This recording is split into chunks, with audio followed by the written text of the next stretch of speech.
नमस्कार, मैं हूं राहुल सिन्हा। सत्ता के सभी न्यूज मित्रों का स्वागत है। सबसे पहले सत्ते पे सत्ता, यानी 7 खबरें और दिलचस्प जानकारियां। आज पहले हम आपको उस ज्ञानव्यापी के तहखाने में लेकर चलेंगे जहां आधी रात को घंटियां बजी, शंख की आवाज गूंजी, हर हर महादेव के जयकारे लगे और आरती की गई। ये वही तहखाना है जो 31 साल से बंद था, लेकिन अब वहां पर फिर से पूजा शुरू हो गई है। हम आपको उस पूजा का अद्भुत वीडियो भी दिखाएंगे। आज हमने अपने न्यूज मित्रों के लिए अंतरिम बजट का सरलीकरण भी किया है। मतलब ऐसी भाषा में आज हम आपको ये पूरा बजट कुछ मिनट में समझाएंगे, जिसके बाद आपको इस पर कोई लंबे चौड़े विश्लेषण देखने की आवश्यकता नहीं होगी। इसके लिए हमने अंतरिम बजट के 5 कीवर्ड भी निकाल लिए हैं। इसी अंतरिम बजट पर हम आपके लिए सत्ता की किफायती कुंजी खोलेंगे, यानी वो बातें जो आपकी जेब से जुड़ी हुई हैं। इन्हीं में से एक है इनकम टैक्स। इसे लेकर आज अंतरिम बजट में फिलहाल कोई राहत नहीं मिली, लेकिन सरकार का आगे का प्लान क्या है ये भी समझेंगे। फिर उस झारखंड की खबर होगी जो पिछले करीब 23 घंटे से मुख्यमंत्री विहीन है। हालांकि जेएमएम की ओर से चंपई सोरेन ने राज्यपाल से मिलकर सरकार बनाने का दावा पेश कर दिया है, लेकिन अभी भी झारखंड के सत्ता संकट में कितने ट्विस्ट हैं, इस पर राजनीतिक कुंजी तैयार है। वैसे एक ईडी संकट इस वक्त दिल्ली के मुख्यमंत्री अरविंद केजरीवाल के भी सामने है। कल 2 फरवरी है और ये वो तारीख है जो केजरीवाल को ईडी की ओर से भेजे गए 5वें सम्मन में लिखी हुई है। लेकिन अब सवाल यह है, क्या कल केजरीवाल ईडी के पास जाएंगे? एक बड़ी खबर बीसीसीआई के पूर्व अध्यक्ष एन श्रीनिवासन से जुड़ी हुई है। उनकी कंपनी इंडिया सीमेंट्स पर आज प्रवर्तन निदेशालय की टीम ने छापेमारी की। ये पूरा तलाशी अभियान तलाशी फेमा के उल्लंघन से संबंधित है, जिसके तहत इंडिया सीमेंट्स के कुछ दस्तावेजों की जांच की जा रही है। और चौंकाने वाली खबर ब्रिटेन से भी है, जहां सुनक सरकार भारतीय पुजारियों को वीजा नहीं जारी कर रही है। इससे ब्रिटेन के लगभग 500 में 50 मंदिर बंद हो चुके हैं। इससे ब्रिटेन में रहने वाले हिंदुओं में भारतवंशी प्रधानमंत्री ऋषि सुनक के प्रति नाराजगी बढ़ी है। पूरी खबर क्या है और वजह क्या है, ये भी समझेंगे। लेकिन सत्ता की शुरुआत आज उस ज्ञानव्यापी के साथ जहां 31 वर्ष के बाद तहखाने में पूजा की शुरुआत की गई।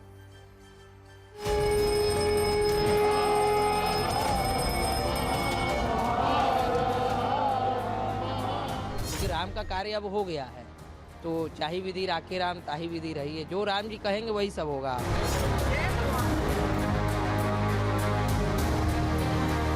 बाबा सामने आ गए हैं, प्रत्यक्ष हो गए। अब उनका दर्शन करने से कोई नहीं रोक सकता।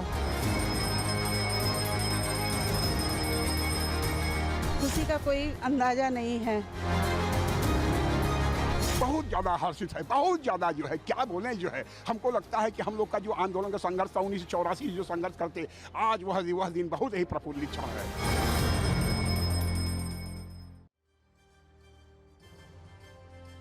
तो सत्ता की शुरुआत आज हम एक ऐसी खबर से करने जा रहे हैं जो हर सनातन प्रेमी के लिए ऐतिहासिक है, जिसका करोड़ों हिंदू 31 वर्ष से इंतजार कर रहे थे, जिसके लिए अदालत में लंबी कानूनी लड़ाई लड़ी गई और आधी रात को वो इंतजार खत्म हो गया।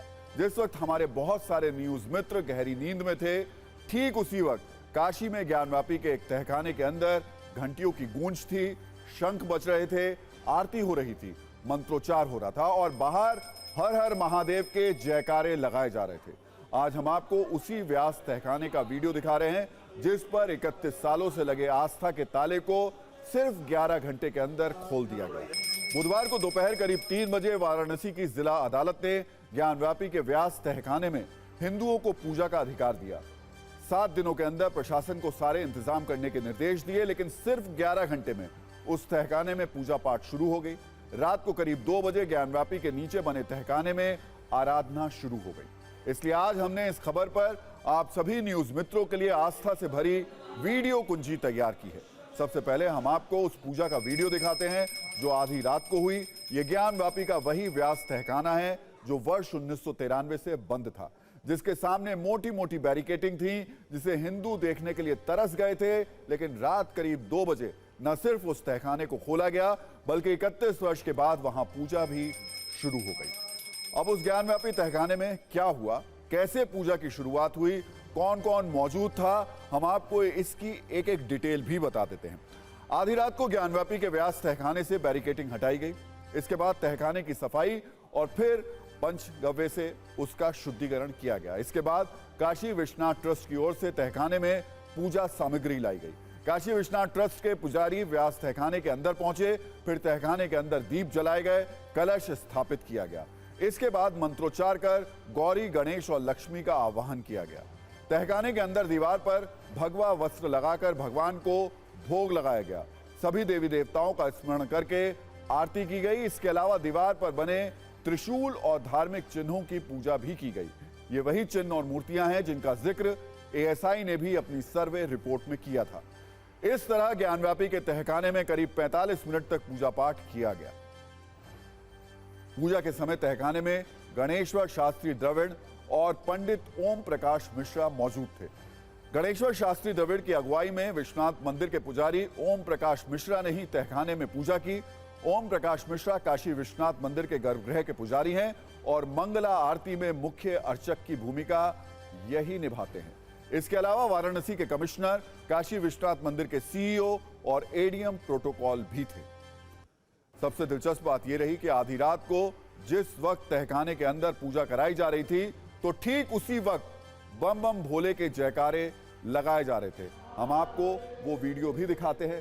पहला वीडियो ज्ञानव्यापी तहखाने के अंदर पूजा का है और दूसरा वीडियो उस वक्त का है जब बाहर भक्तों में जबरदस्त उत्साह था।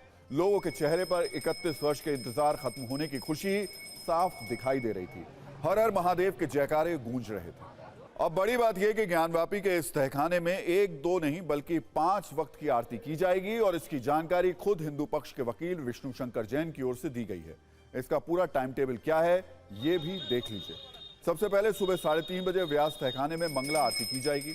इसके बाद दोपहर 12 बजे भोग आरती का समय निर्धारित किया गया है। आज ये आरती भी की गई।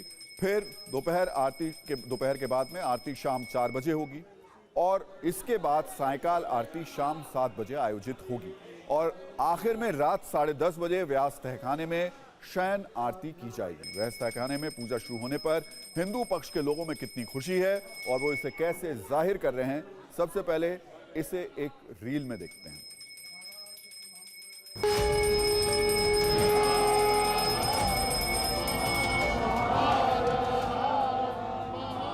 बैरिकेडिंग से एक गेट बना दिया गया है और वहाँ पे जो देवी देवता विराजमान थे उन देवी देवताओं को पुनः स्थापित करके वहाँ पे पूजा पाठ नित्य चालू कर दिया गया है। तो आज की जो वस्तु स्थिति है वो ये है कि व्यास जी के तहखाने में नियमित पूजा पाठ शुरू हो चुका है। हम लोगों को आज जो है बहुत खुशी हो रही है कि हमको जो फिर से अपने जो है पूजा करने का उस स्थान पर हमारे तहखाने में अपने अवसर मिला। ये बहुत खुशी की बात है। वहाँ पर समझ लीजिए कि 5 पुजारी थे मंदिर के ट्रस्ट के और व्यास परिवार के लोग वहाँ थे। आप लोग व्यास परिवार? जी, व्यास परिवार के लोग थे हम लोग। और जो है कि मूथा जैन जी थे अधिकारी, डीएम साहब थे आर एस लिंगम और कमिश्नर साहब मंडलायुक्त, ये सब लोग वहाँ पर मौजूद थे। आज बहुत अविस्मरणीय क्षण है और बाबा का तहखाना खुला। व्यास जी को कोर्ट द्वारा परमिशन मिला है और भगवान की आरती के लिए और कल रात को ही प्रवेश चालू हो गया है।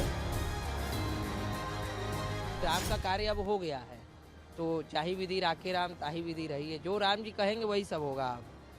हर हर महादेव, जय विश्वनाथ।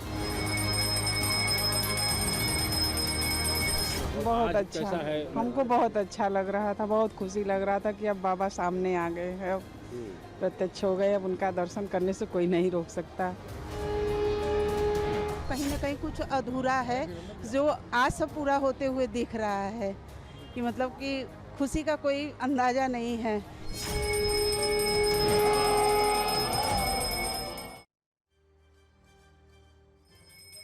ज्ञानव्यापी के जिस तहखाने में आधी रात को घंटी और शंख के साथ पूजा पाठ किया गया, उस तहखाने पर आपको सत्ता के ऐतिहासिक तथ्यों वाली कुंजी भी दिखा देते हैं। दरअसल ज्ञानव्यापी में मौजूद इस तहखाने में सोमनाथ व्यास का परिवार वर्ष 1993 तक पूजा करता था, लेकिन अयोध्या के वर्ष 1992 के विवाद के बाद नवंबर 1993 में इस व्यास तहखाने में पूजा पाठ बंद करवा दिया गया और दावा है कि यह सब कुछ हुआ उत्तर प्रदेश में तत्कालीन मुलायम सरकार के आदेश पर। इसके बाद 30 वर्षों तक तहखाने में कोई पूजा नहीं हुई, लेकिन सितंबर 2023 में सोमनाथ व्यास जी के नाती शैलेंद्र व्यास ने कोर्ट में एक याचिका दायर की। इस पर सुनवाई हुई और फिर 17 जनवरी को व्यास तहखाने को जिला प्रशासन ने अपने कब्जे में ले लिया। बुधवार को इस पर कोर्ट का बहुत बड़ा आदेश आ गया और 31 साल बाद व्यास तहखाने में फिर से पूजा पाठ शुरू हो गई। हालांकि मुस्लिम पक्ष ने इस पर रोक लगाने के लिए सुप्रीम कोर्ट में याचिका दायर की थी, जिसे अदालत ने खारिज कर दिया और हाईकोर्ट में जाने का निर्देश दिया। अब ज्ञानवापी मस्जिद इंतजामिया कमेटी ने हाईकोर्ट का रुख किया है।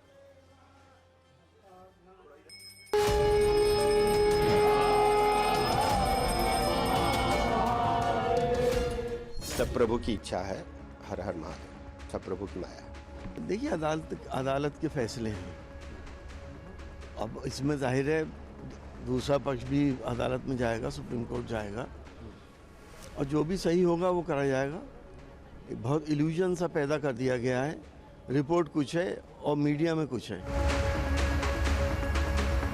पुनः शुरू करवाया है, वहाँ पहले से हो रही थी, व्यास परिवार पूजा कर रहा था, उसको रोकना नहीं चाहिए।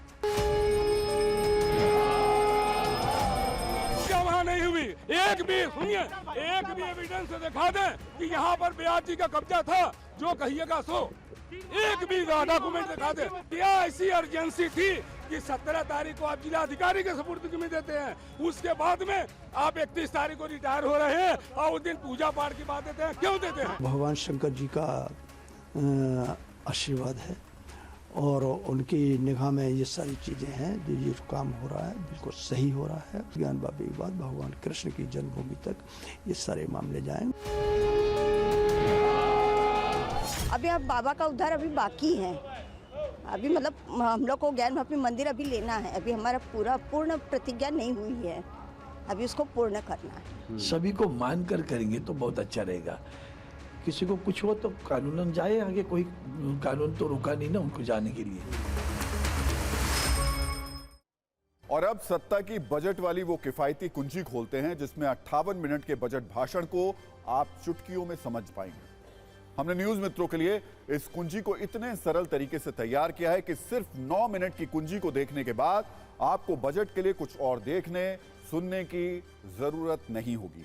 लगातार अपना छठा बजट पेश करने वाली वित्त मंत्री निर्मला सीतारमण ने अपने सबसे छोटे बजट भाषण में न चुनावी तोहफे दिए और न ही टैक्स का नया कोई बोझ दिया। 58 मिनट के उनके भाषण से संकेत मिले कि अंतरिम बजट ट्रेलर है, असली पिक्चर जुलाई के पूर्ण बजट में दिखाई देगी। बावजूद इसके इस अंतरिम बजट में कुछ ऐसे कीवर्ड्स थे जिनसे हमने आपके लिए बजट की किफायती कुंजी तैयार की है। हम इसे किफायती इसलिए कह रहे हैं क्योंकि बहुत कम समय में आपको आपके काम की बात समझ में आ जाएगी। अगर कीवर्ड्स की बात करें तो आज निर्मला सीतारमण के भाषण में 5 बड़े कीवर्ड्स थे। टैक्स, गरीबों के लिए नए घर, इंफ्रास्ट्रक्चर जिसमें रेलवे, मेट्रो, सड़क और एयरपोर्ट हैं, सोलर बिजली और लखपति दीदी। इन 5 कीवर्ड्स के इर्द गिर्द आज का पूरा बजट भाषण था। अब एक एक करके समझिए कि किस कीवर्ड वाले को कितना फायदा हुआ और सरकार उनके लिए क्या करने वाली है। सबसे पहले बात टैक्स की करते हैं। सरकार ने आम जो टैक्स स्लैब में कोई बदलाव नहीं किया है, यानी जितना टैक्स दे रहे थे आप उतना ही देते रहेंगे। लेकिन सरकार ने उन टैक्स पेयर्स को राहत दी है जिन पर सरकार का बकाया था।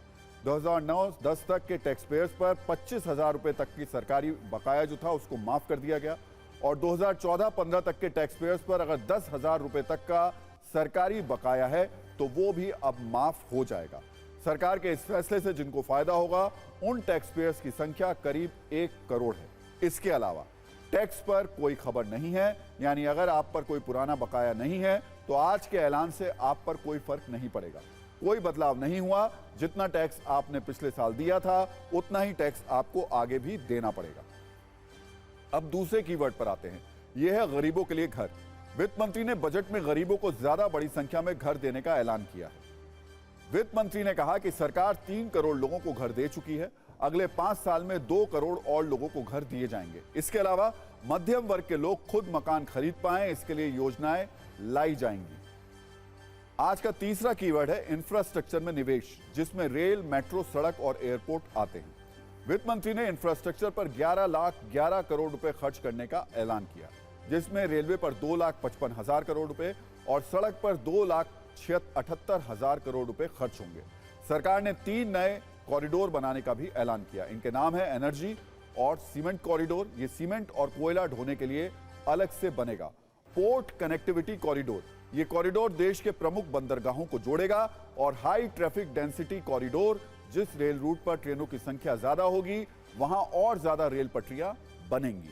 इसके अलावा सरकार ने करीब 40,000 सामान्य बोगियों को स्टैंडर्ड वंदे भारत बोगियों में बदलने का ऐलान किया। इसका मतलब यह कि अभी जिन ट्रेनों में पुरानी बोगियों का इस्तेमाल हो रहा है उनकी जगह अब नई ट्रेनों का जो बोगियां हैं, वंदे भारत की जो बोगियां हैं, उनका इस्तेमाल किया जाएगा। वैसे आपको बता दें कि अभी देश में 40 से ज्यादा वंदे भारत ट्रेन चलाई जा रही। बजट का चौथा कीवर्ड सोलर ऊर्जा है। वित्त मंत्री ने आज बजट में इस पर बड़ा ऐलान किया। वित्त मंत्री ने कहा कि रूफटॉप सोलर पैनल के जरिए 1 करोड़ परिवारों को हर महीने 300 यूनिट तक फ्री बिजली मिलेगी। इससे इन परिवारों को हर वर्ष 15 से 18,000 रुपए की बचत होगी। खास बात यह कि इलेक्ट्रिक वाहनों की चार्जिंग सुगम हो सकेगी। सरकार साल 2014 से नेशनल रूफटॉप स्कीम चला रही है। पीएम मोदी ने हाल ही में प्रधानमंत्री सूर्योदय योजना का भी ऐलान किया है। इनमें 1 करोड़ घरों में रूफटॉप सोलर पैनल लगेंगे। आज का आखिरी कीवर्ड है लखपति दीदी। वित्त मंत्री ने अपने सबसे छोटे भाषण में लखपति दीदी और किसानों पर काफी फोकस किया। वित्त मंत्री ने अपने भाषण में कहा कि 1 करोड़ महिलाएं पहले ही लखपति दीदी बन चुकी हैं। अब 3 करोड़ महिलाओं को लखपति दीदी बनाने का टारगेट है। वित्त मंत्री के इस छोटे और अंतरिम बजट को पीएम मोदी ने भविष्य का बजट बताया है। उन्होंने कहा कि यह बजट समावेशी और इनोवेटिव है। एक बार सुनिए वित्त मंत्री ने क्या ऐलान किया और पीएम मोदी ने उस पर क्या कहा।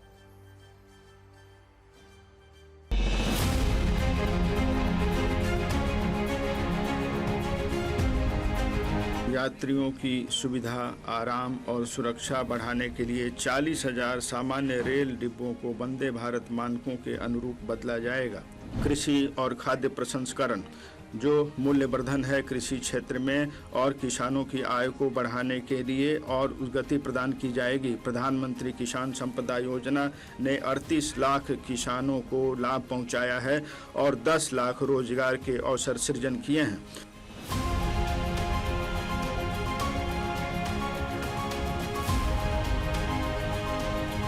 बजट देश के भविष्य के निर्माण का बजट है। इस बजट में 2047 के विकसित भारत की नींव को मजबूत करने की गारंटी।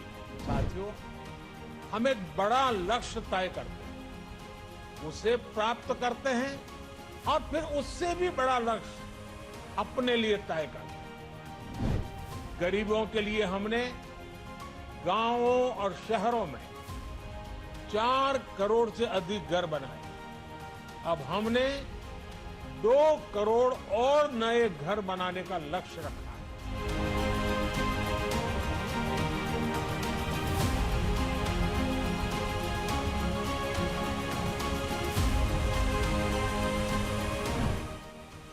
हमने 2 करोड़ महिलाओं को लखपति दीदी बनाने का लक्ष्य रखा था। अब इस लक्ष्य को बढ़ाकर 3 करोड़ लखपति दीदी बनाने का कर दिया गया। रूफटॉप सोलर अभियान में 1 करोड़ परिवारों को सोलर रूफटॉप के माध्यम से मुफ्त बिजली प्राप्त होगी।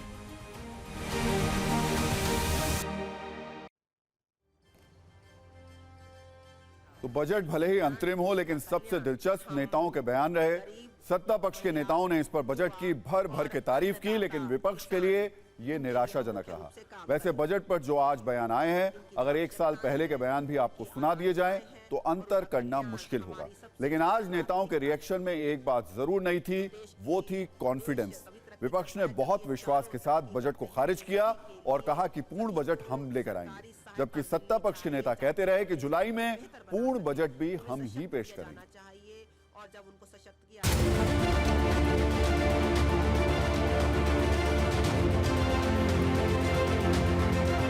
वित्त मंत्री ने अपनी वाहवाही की है और जो सरकार 10 साल पहले थी उसको नीचे दिखाने की कोशिश की है, उसका विस्तृत जवाब जब बजट के ऊपर बहस होगी उसमें दिया जाएगा। कि वित्त मंत्री ने विशेष कहा कि वो व्हाइट पेपर लेकर आएंगे कि कांग्रेस के कुशासन वो क्या स्वरूप लेकर क्या बोझ बना था हमारे देश पर।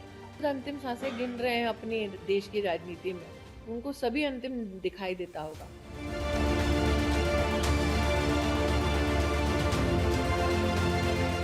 इंटरिम बजट है, लेकिन इसमें भविष्य की उपलब्धियों का जिक्र है, अतीत की और भविष्य का एक मजबूत रास्ता है कि जुलाई में हम फिर पूरा बजट देंगे तो हमारी विजय निश्चित है। बजट में तो कुछ है ही नहीं, जब रुक गई तो मैंने समझा शायद थोड़ी देर बाद कुछ घोषणाएं करें। क्या महंगाई या बेरोजगारी से कोई रास्ता दिखाई पड़ा? इससे ज़्यादा बेकार का बजट मेरे ख्याल से मेरे जीवन में मैंने तो नहीं।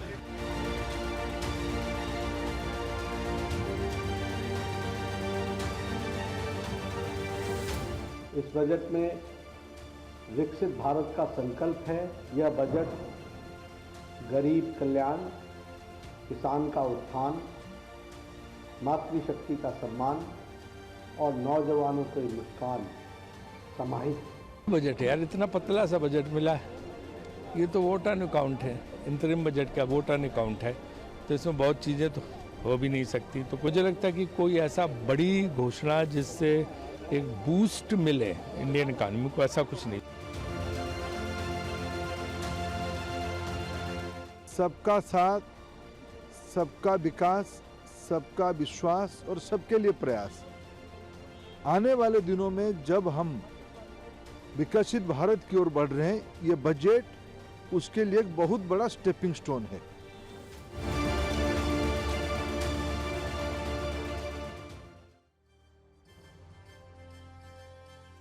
तो कुल मिलाकर इस बजट को आप पूर्ण बजट का ट्रेलर कह सकते हैं, जिसमें चुनाव करीब होने के बाद भी कोई लोक लुभावना ऐलान नहीं किया गया और संकेत दिए गए कि जो होगा वो पूर्ण बजट में ही होगा। और सत्ता में अब बात करते हैं कि ऐसे राज्य की जो पिछले 23 घंटों से बिना मुख्यमंत्री का है। नाम है झारखंड। ये नाम आप पिछले कई दिनों से सुन रहे होंगे। वजह है वहां की सियासी हलचल। झारखंड की राजनीति में जो चल रहा है उस पर पूरे देश की नजर है, क्योंकि वहां घटनाक्रम बहुत तेजी से बदल रहे हैं। झारखंड में तेजी से बदलते घटनाक्रम के बीच 23 सेकंड का एक वीडियो आपको दिखाते हैं, जिसमें सत्ता का नंबर गेम वाला सारा खेल आपको समझ में आ जाएगा। ये झारखंड के विधायकों के वीडियो हैं जिनकी गिनती हो रही है। ये महागठबंधन के विधायक हैं जिनको लेकर अटकलें भी चल रही हैं। इसे आप विधायक वाला शक्ति प्रदर्शन भी कह सकते हैं। राजभवन में 43 विधायकों को गिनकर बताया गया, समर्थन का दावा भी किया गया। ये संख्या झारखंड में बहुमत के आंकड़े से ज्यादा है।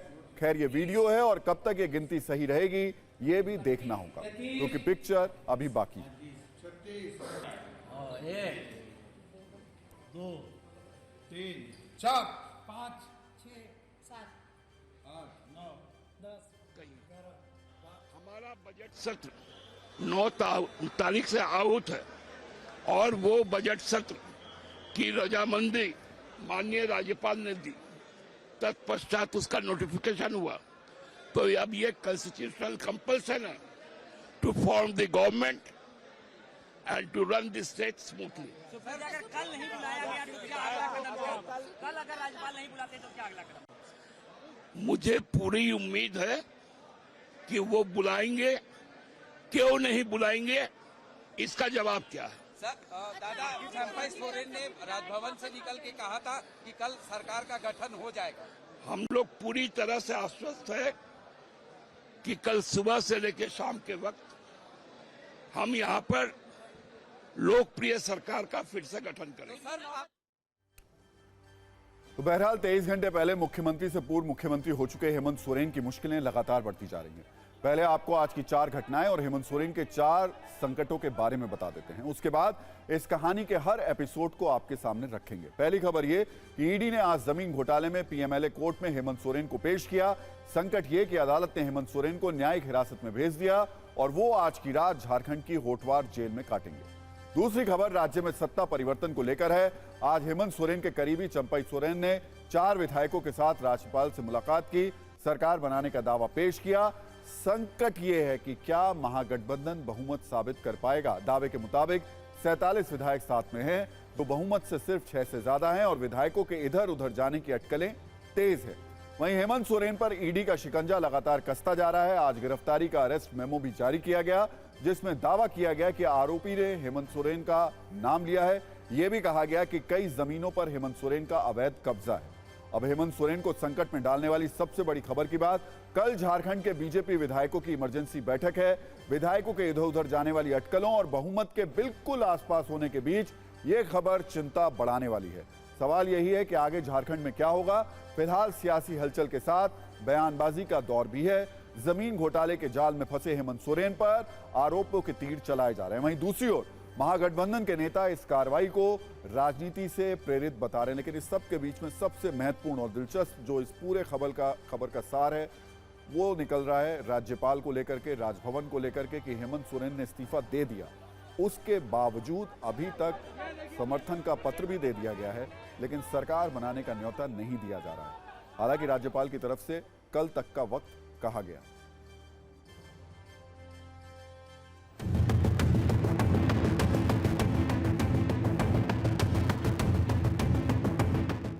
आज एक लोकप्रिय सरकार, एक आदिवासी अपने ताकत के बल पर जीतकर सरकार बनाकर राज्य की जनता का सेवा कर रहा था। आज लगता है ये वक्त अब मेरे लिए खत्म हो रहा है। अब एक नई लड़ाई हमें लड़नी पड़ेगी ऐसे सामंती विचारों के साथ।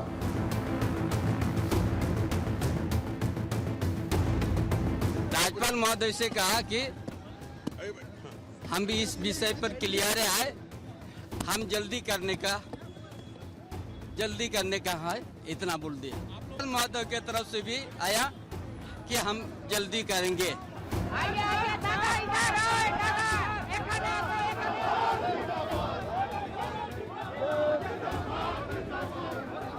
हेमंत अब उनके असम के मुख्यमंत्री हैं, अब वो ईमानदार हैं। ये हेमंत भारतीय जनता पार्टी के साथ आने के लिए तैयार नहीं थे, डरे नहीं, दबे नहीं, झुके नहीं, लड़ रहे हैं, तो आज ये जेल में जा रहे हैं। मोदी है, न खाएगा न खाने देगा। अगर कोई सोचे कि अलग सरकार बन गई, सरकार सेवा के लिए बनती है या मेवा खाने के लिए बनती है। ईडी अपना काम कर रही है।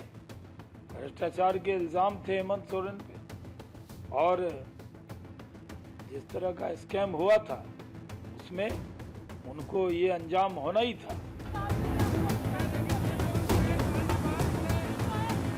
जमीन है सेना की जमीन न कोई एलिनेट कर सकता, न ट्रांसफर कर सकता, न बेच सकता है। हर जगह एक न एक किंग पिन है। कहीं कोई आईएएस ऑफिसर है, कहीं कोई माइनिंग सेक्रेटरी है, कहीं कोई आपका रिप्रेजेंटेटिव है, और स्कैम पर स्कैम हो चले जा रहे हैं। तंत्र द्वारा सरकारें गिराने की और ज्यादा अधिक गति और दिशा पकड़ लिए हैं। तंत्र का हत्या जो आप दिन प्रतिदिन कर रहे हैं, उसका कोई न कोई जवाबदेही तो होगी।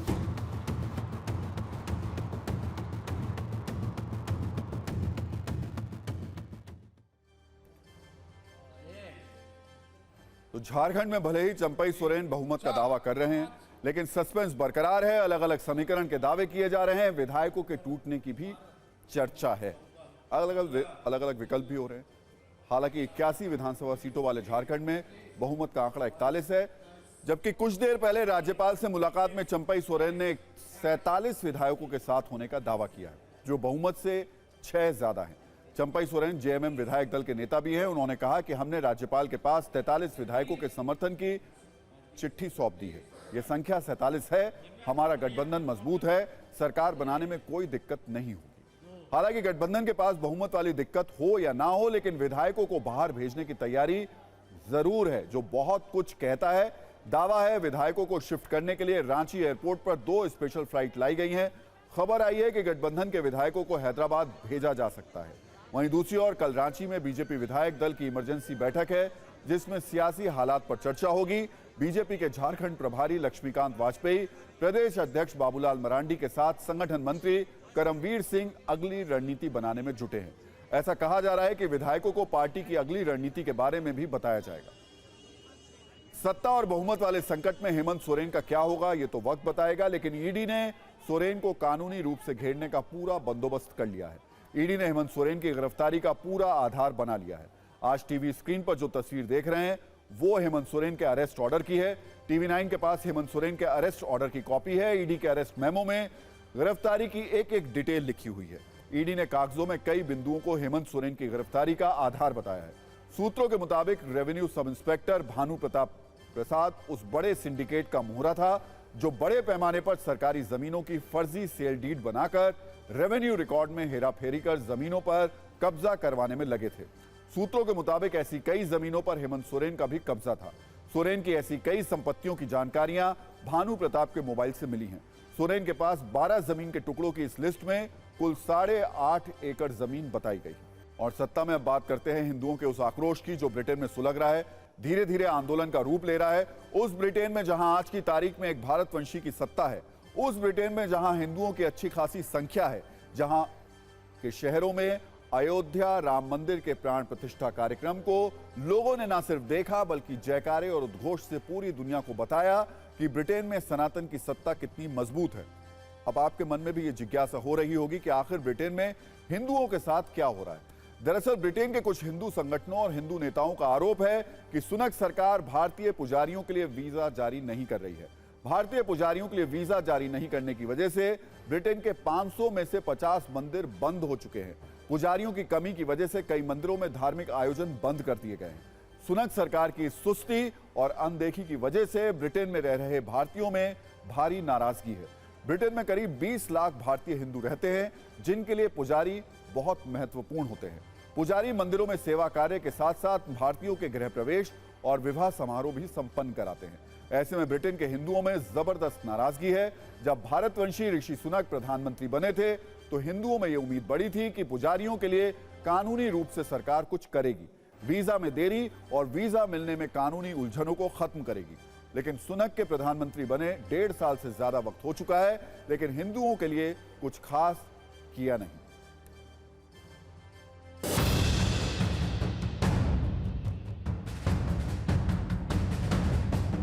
समस्या में पिछले कई महीनों से हम सरकार के साथ संपर्क में हैं। हमारे मेंबर पार्लियामेंट गैरेथ थॉमस इसके ऊपर हम मीटिंग भी कर चुके हैं और पिछले 20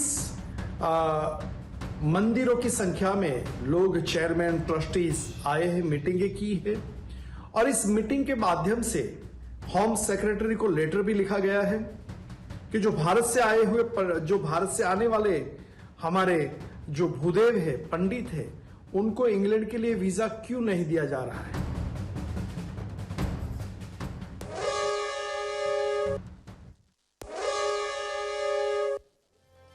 तो देखिए, सत्ता में आज का टाइम खत्म हो गया, लेकिन अपने सभी न्यूज मित्रों से हमारी न्यूज रिक्वेस्ट है कि वो सत्ता की न्यूज रील्स को ज्यादा से ज्यादा शेयर करें और अपने सुझाव हमें व्हाट्सएप जरूर करें।